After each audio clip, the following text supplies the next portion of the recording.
Oh, good morning and welcome to another Old Beaker short video. I'm going to tack on, I was hauling my load of beans the other day. I'm going to tack that on here too, but part two of the twin rotor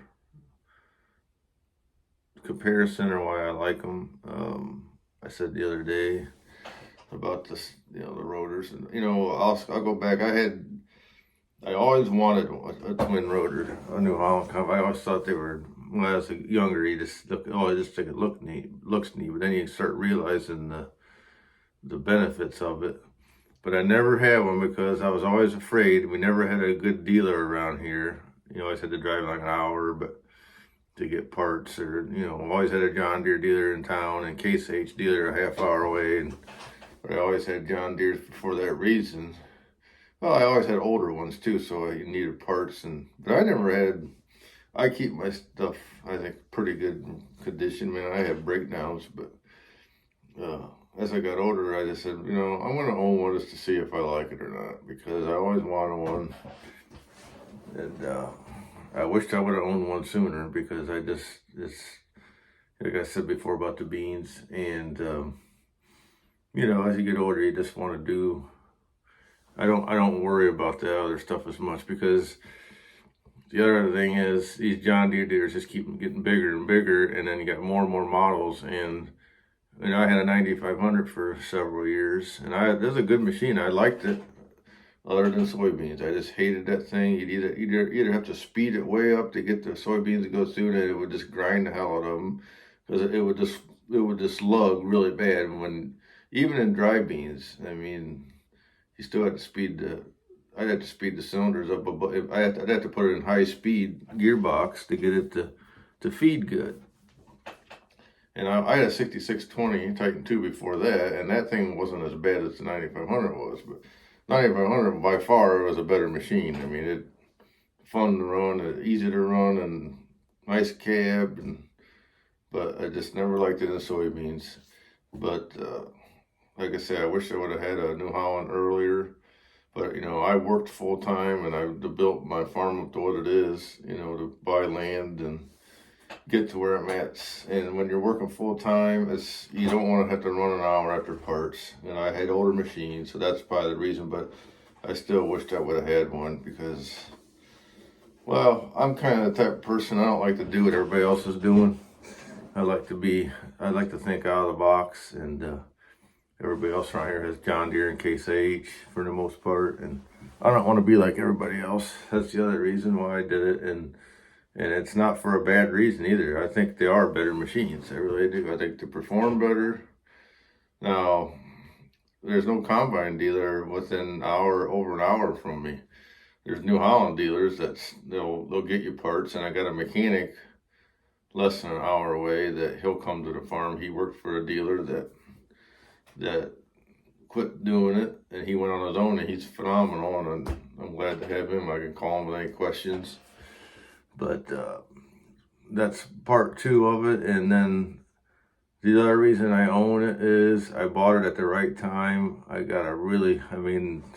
To move in a machine that new with that low hours at the time, the one area where I bought it was experienced some bad conditions, and they just had it marked way down, and I got 0% financing on it for a couple of years. I'm paid it off, and gonna pay it off this year, but it was just too good a deal. I mean, that machine's it might be worth double what I paid for it now.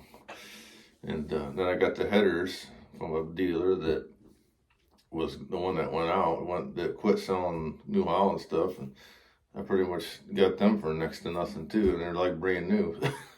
But that's, the timing was right on it. I wouldn't have done it if the price wasn't there. It was too good. It was too hard to pass up. But that's a lesson too. I mean, don't rush into stuff. If you find something, just keep looking.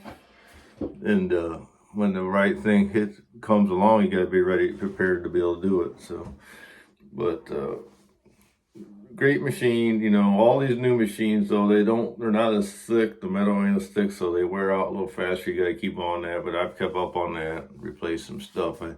had to replace several parts. That's why guys trade them every couple of years, 2-3 years, because they get thin pretty quick nowadays. I think all brands. So that's part 2 of why I like the CR.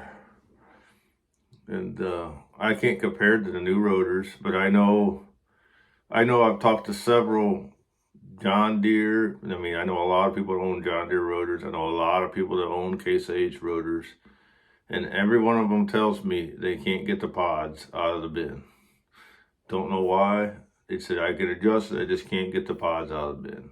Well, I'm here to tell you, you can get the pods out of the bin with the New Holland. You literally have hardly any. I mean, and shout out to Farming 4G. He left a nice note. He is up north there where they have to windrow, they have to swath it and windrow it, and then they combine it because it don't dry, the grain doesn't die. He doesn't direct cut a lot of his crops. And he's got a CR, and he said that, the green stuff with the New Holland, it'll go through the rethrasher, and he has a little bit of problem with that, but if you had any other machine, it'd be way worse, because that's when it gets really hard to thresh, when you get some green pods, and I get that when I'm around the field. That's why I like to wait till my whole field's ready. I'll wait an extra week or a few days to make sure but that green stuff goes right in the bin, and with these, they do a better job that way too. I mean, he can tell you more about that if you want. Farming 4G, if anybody don't watch him, he's got a nice channel. He likes to explain stuff, and it's a whole different process up there. They have to swath it and windrow it and then cut it later. I mean, he does direct cut some, but the weather he don't get he has a lot shorter growing season. But anyhow, that's part 2 of why I like it. I don't know what else. I mean, it's a lot newer than any machine I ever had, so that's why it's you're gonna have little issues, electrical issues. I haven't really had a whole lot yet, other than that yield sensor, but I got that replaced and it's working. But yeah, that's what I like about it so far.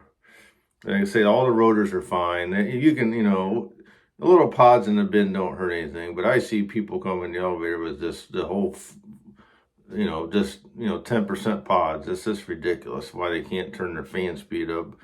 But I don't care if you have some combines, you just can't turn them up fast enough or set the sieves right to get all the pods out. It's really hard. So I guess the way I'll explain it too, I thought, is with the 2 rotors, you get a more even, there's 2 terms on the twin rotors that are important. You have the crop on crop threshing for soybeans mostly, as you can set that concave like a 15/16, and I couldn't believe that when I first got it, but the soybeans actually thresh out the soybeans. They don't, you're not grinding them up because they're threshing on themselves. And then the other term I'd use, and every combine uses this term, but a curtain of grain. So if you get a nice even curtain of grain, your fan can blow them pods out a lot nicer if you get a nice even curtain of grain. What I mean by curtain of grain, when it's dropping off the concaves onto your pan and your sieves, if you have an overloaded section of grain, it's not gonna if you have a thick column of grain, it's not gonna blow them pods out. Where with the CR, you got more of an even curtain of grain where it's not overloaded in one area, and it'll blow the fans will blow them pods right out the back. And it's almost impossible to do that with a single rotor. Now the gleaners I think do a good job with their rotor sits in the opposite way. You get more of an even column of grain with the gleaners the way they're sitting in there. They're a single rotor, but they sit in there like a conventional, and it blows the chaff out the back. So they're an interesting, but they have their own issues too. Every combine does, but that's my short explanation, and I can tack on a little bit there's a video on the end that I might put on about hauling my 1 load of beans to the buggy. I'll show you the discounts and kind of explains what I'm talking about. So thanks for watching. Okay, good morning, OB Acre fans, YouTuber fans, farm YouTuber fans, whoever you are. I just hauled my first load of beans to Bungie, Plenish beans, and I was concerned, you know, the first load, what's going to be the moisture, but at the risk of looking like I'm trying to copy Jeff Ramone, but we all know Jeff is the gold standard of farm YouTube channels, so I'll never be as good as him. But here is my delivery ticket. I was really, moisture was 12.1, but I'm really happy with the bushels, 891 bushels. That's pretty good for me for this trailer. I had her pretty full, 720 pounds. I got the first load and I'm not sure. I think they're only open till 3 today. It's Saturday, so I don't know what I'll do. I had my son's junior high or JV football game this morning, so I'm not sure if I'm gonna get another load hauled. We got the auger cart full, which is not a semi-load, so we'd have to cut a little bit more to get a semi-load. We got the one field done though, but there's another field right next to it we can do, and so I don't know. I could put it in my bin and haul it out Monday because I got that. I'm anxious to try out my auger anyhow, so I'll definitely put some in my bin because we're gonna cut this afternoon, so that'll work out good. But I'm on my way back to Tiffin from Bellevue, and just thought I'd share that a little bit with you. I hope you enjoyed my video yesterday. A lot of people were watching it already overnight, which I just posted it before I went to bed, so I was surprised how many views I had already. So anyhow, on my way back, so I will catch you this afternoon. I ran another field. They're not running quite as good, but they're running okay. I think they're finished tonight.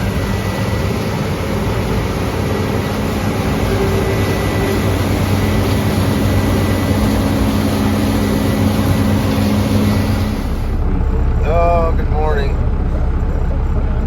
I'm sitting here in line at Bungie this morning. Cut some beans yesterday.